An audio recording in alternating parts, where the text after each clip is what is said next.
आदरणीय प्रधानाचार्य जी, मेरे सभी शिक्षक गण और मेरे प्यारे सहपाठियों, आप सभी को गणतंत्र दिवस की हार्दिक शुभकामना। आज हम सभी यहाँ बेहद खास अवसर पर 72वां गणतंत्र दिवस मनाने इकट्ठा हुए हैं। भारत के लिए गणतंत्र दिवस केवल एक पर्व नहीं, बल्कि गौरव और सम्मान का दिन है। यह दिवस हर भारतीय का अभिमान है। अनगिनत लोगों की कुर्बानी के बाद भारत माँ को 15 अगस्त 1947 को आजादी मिली थी, लेकिन उसे स्वतंत्रता का आकार 26 जनवरी 1950 को मिला, क्योंकि इसी दिन हमारा संविधान लागू हुआ था। भारत का संविधान एक लिखित संविधान है।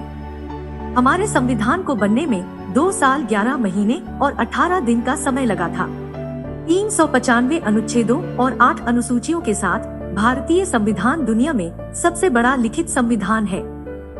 26 जनवरी 1950 को डॉक्टर राजेंद्र प्रसाद ने गवर्नमेंट हाउस के दरबार हॉल में भारत के पहले राष्ट्रपति के रूप में शपथ ली थी।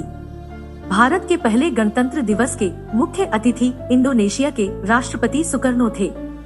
गणतंत्र का अर्थ है देश में रहने वाले लोगों की सर्वोच्च शक्ति और सही दिशा में देश के नेतृत्व के लिए राजनीतिक नेता के रूप में अपने प्रतिनिधि को चुनने के लिए केवल जनता के पास अधिकार है। इसलिए भारत एक गणतंत्र देश है, जहां आम जनता अपना नेता प्रधानमंत्री के रूप में चुनती है। भारत में पूर्ण स्वराज के लिए हमारे महान भारतीय स्वतंत्रता सेनानियों ने बहुत संघर्ष किया।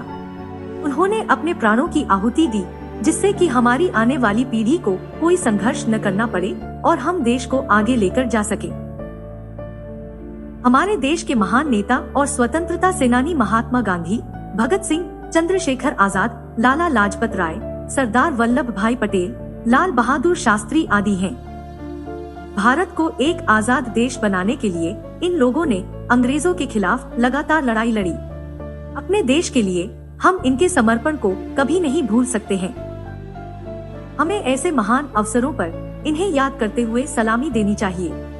केवल इन लोगों की वजह से ये मुमकिन हुआ कि हम अपने दिमाग से सोच सकते हैं और बिना किसी दबाव के अपने राष्ट्र में मुक्त होकर रह सकते हैं। डॉक्टर अब्दुल कलाम ने कहा है कि अगर एक देश भ्रष्टाचार मुक्त होता है तो सुंदर मस्तिष्क का एक राष्ट्र बनता है।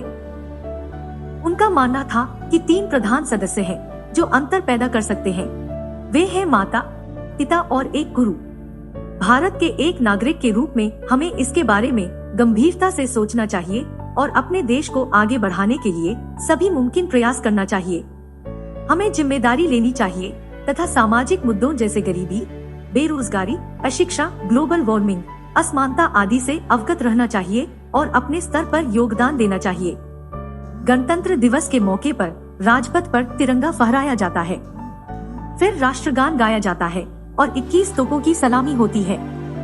1957 में सरकार ने बच्चों के लिए राष्ट्रीय बहादुरी पुरस्कार शुरू किया था। बहादुरी पुरस्कार 16 साल से कम उम्र के बच्चों को अलग अलग क्षेत्र में बहादुरी के लिए दिया जाता है। गणतंत्र दिवस के मौके पर अशोक चक्र और कीर्ति चक्र जैसे महत्वपूर्ण सम्मान दिए जाते हैं। इसके बाद हमारी सेना अपना शक्ति प्रदर्शन और परेड मार्च करती है। अंत में आप सभी को पुनः गणतंत्र दिवस की हार्दिक शुभकामना।